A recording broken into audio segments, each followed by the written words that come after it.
ভাইদের সঙ্গে আমাদের মূলত তিনটে বিষয় আছে, যেটা আমরা চাইছি আমাদের মিডিয়ার মাধ্যমে আমাদের রাজ্য সরকারের কাছে যাতে এগুলোকে পৌঁছায়।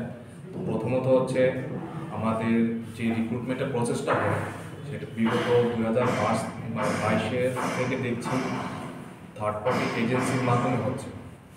থার্ড পার্টি এজেন্সির মধ্যে দুটো আছে, একটা হচ্ছে এক্সিম ভেঞ্চার আর একটা হচ্ছে রাজ্য সরকার, তারা আমাদের মেনে সফেদের যারা আমাদের কর্মীরা আছে ওখানে আমরা দেখছি ওদের ইপিএফ কিছু কিছু ক্ষেত্রে এখনো শুরু হয়। তো কেন শুরু হয়নি সেটা যাতে অতি সত্বর শুরু হয়, কারণ একজন কর্মচারী কাজ করছে আজকে এত বছর পেরিয়ে গেল কিন্তু সে তার পেনশনের কোনো উপভোগ এখনো করতে পারেনি। ওনার যে পেনশনের সুবিধা সে এখনো সেটা গঠন করতে পারেনি।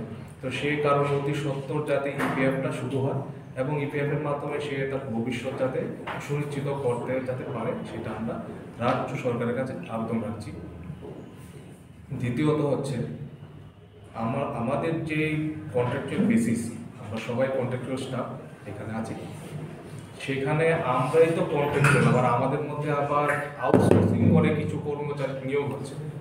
তো সেই আউটসোর্সিং করে লাভ কী হচ্ছে? আমাদের রাজ্যের বেকার যুবতীরা বিভিন্ন স্বপ্ন দেখছে, ওরা হয়তো বা আগামী দিনে ভালো কোনো একটা ফল পাবে, কিন্তু আউটসোর্সিং করে সেখানে কোনো রাজ্যে এখন অবধি কোনো ভালো আমরা দেখতে পাই না।